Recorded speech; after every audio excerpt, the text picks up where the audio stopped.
But let's take a look at these cards, Way, starting off with Clash at the Castle, Saturday, I did it again, happening at 1 p.m. Eastern time. 6 matches on the show. What a contrast between the two big events. It's a philosophical difference. I mean, also in terms of, business model, completely different as well. But nonetheless, like, it is a paying crowd that they have at the stadium, and interesting that they, at least one company doesn't necessarily feel the need to inundate them with matches. I think this will still fill out 3 hours, even if nothing else is added to this. But Edge and Rey Mysterio with Dominic in the corner, maybe with some chicken fingers, taking on the Judgment Day of Finn Balor and Damian Priest with Rhea Ripley in the corner. Dominic turn. Does he do it in Cardiff? Does it happen in Cardiff? I don't think so. Not yet. I think you're going to, get the next major incident that'll probably lead him towards that direction. But I think they're going to draw this story out just a little bit longer. I could see this actually opening the show potentially. I could see it too. Yeah, I could see it too. I think it, a perfectly fine match for that reason.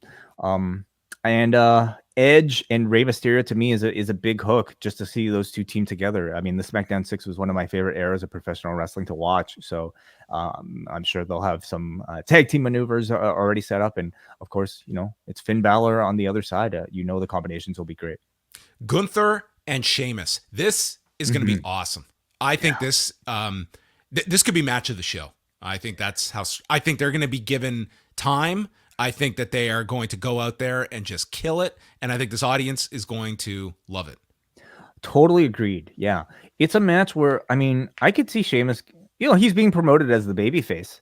But how is Cardiff going to react? I'm assuming they'll be very pro Sheamus because I think he rightfully deserves, I think, a lot of adulation for this comeback that he's had since, I believe, like, those discussions of him like possibly ending his career weren't that far long ago. And instead he's come back and has had the best run of his entire career. It's been a long time now that he's like really been a top level performer, and a match against Gunther will really kind of be like the type of match to really showcase. Like, I'm hoping for like, a near match of the year contender between these two.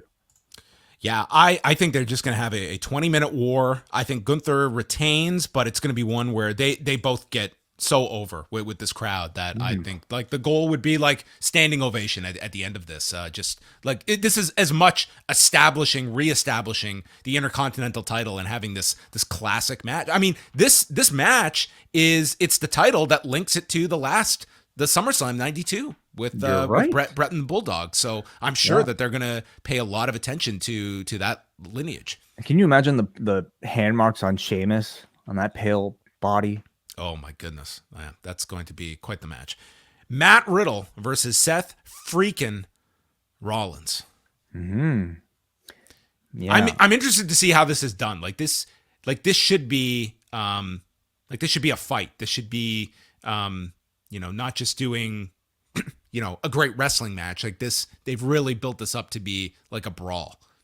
Oh, you don't speak about a man's divorce and really expect some jujitsu or groundwork to start the match. I agree. This should be vicious and fast paced and aggressive. So what do you see? Like, Riddle certainly seems to be the one that is on the ascent here.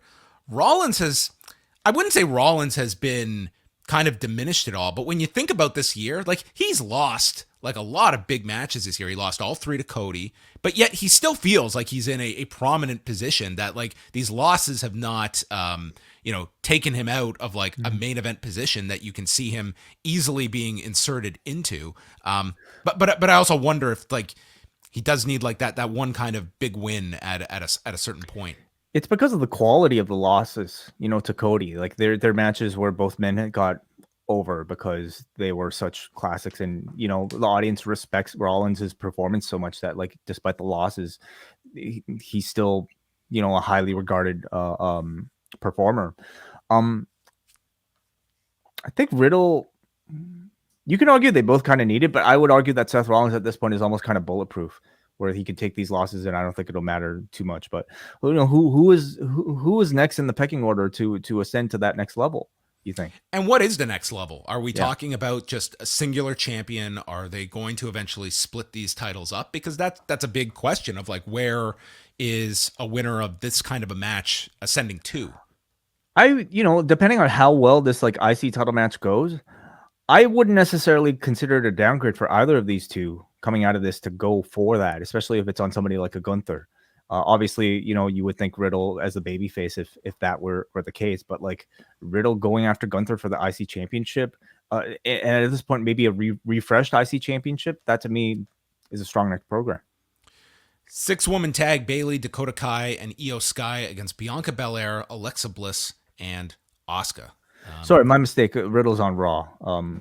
Maybe Rollins Lashley, just to kind of end that point off.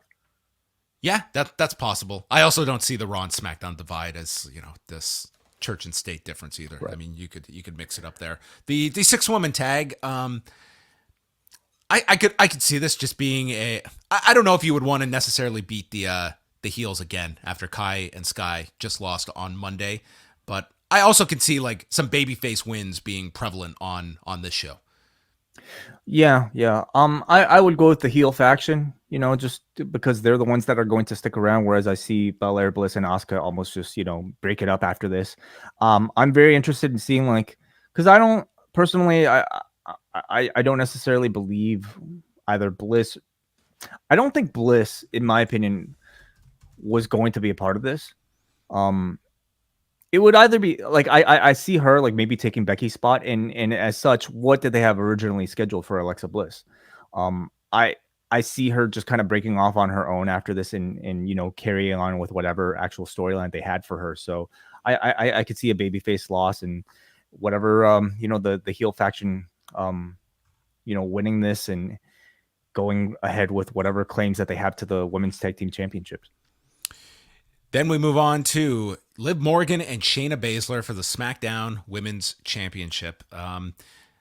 This is one I wouldn't say I'm clamoring for this match, but I'm more so curious to see the handling of this match, because now all of a sudden you have Ronda Rousey back from being our babyface that wasn't connecting to our heel that didn't connect, back to a babyface that is now starting to connect after all this time. So is it more valuable to have Ronda attached to this women's title picture? And if so, Shayna Baszler makes a whole lot more sense than Liv Morgan does as champion. You also have the eventual return of Charlotte Flair, which could be on either show, but I mean, she's been gone long enough now that you would think it's about time that she's coming back and getting involved in the mix somehow.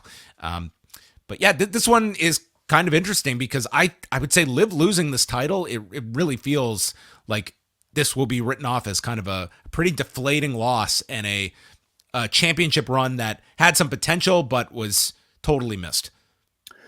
I agree with that. I'm also thinking, though, her beating Shayna, like, where does she move on to? Because if it's another match with Ronda, I don't think that's attractive enough. Maybe it's Charlotte. Maybe it's Charlotte and Ronda gets involved with Shayna, and it's not even for the title. Because they have hinted at that already with Shayna and Ronda. Yeah, sure. You're right. Like Shayna versus Ronda doesn't need a championship. Yeah, maybe again, like everything I think is somewhat different because we have to ask, like, well, how does Triple H see a Liv Morgan? We know he loves Shayna Baszler, so I could very much see him putting the championship on Shayna just so that he could promote Shayna versus Ronda Rousey, which I think for a lot of people is a dream match between two best friends, training partners. Think about the storytelling that you could tell. So I can really see it going in either direction. It would be unfortunate for Liv Morgan, but I would also be confident that they would have something following up for her to try to salvage, whatever positive momentum she had coming off the reign. And Roman Reigns, Drew McIntyre, main event for the Undisputed Universal Championship.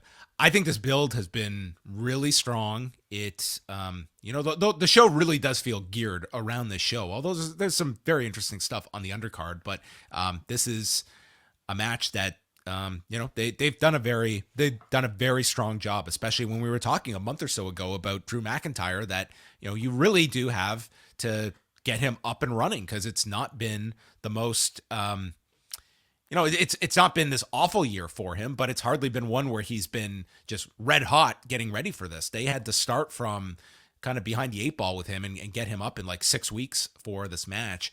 And I can certainly see the argument of putting the title onto Drew for however long it's going to be, and you can get it back to Reigns, or if Drew catches fire, great. We have a brand new top babyface.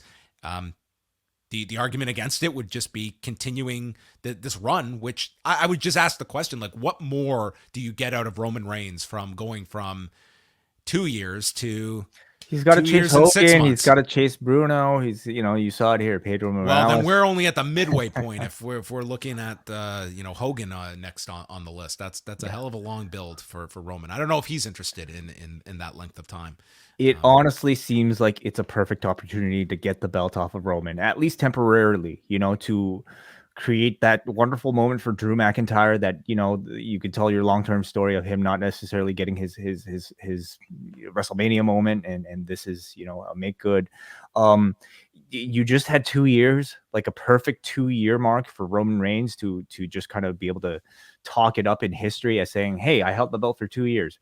You're not, 2 years and 6 months isn't going to make that much more of a difference. So it really seems like it's a perfect time. You're giving a big moment to this Cardiff show that I think it's a market that really needs it. You want to probably come out of this show creating a moment similar to Davey beating Bret Hart, for people to remember a show like this for. So everything to me tells me that Drew is going to leave with the championship. Again, I pose it to you. Do you see them possibly having some sort of reason to split the championships after this? I guess there's a possibility. I in my head have not come up with like a great way to do it. That's not really, and I'm not personally crazy about it, but you can always do some kind of finish that leads to that. I think also in this, like if Tyson Fury is doing an angle, it's with one of these two. And most would assume Drew. And so certainly there's the potential of an angle there. And that could be your out with Drew. Tyson Fury knocks him out. That's your Saudi Arabia match. And that will get them a ton of attention. Like Tyson Fury, like getting involved in the main event. It would, John, but like these sort of celebrity angles, I feel are typically reserved for like, your mid-carders, like a Baron Corbin or The Miz, like to see a world championship level guy, especially if Drew's going to leave with the championship, be attached to like a novice in ring. Is that going to turn off much of the audience?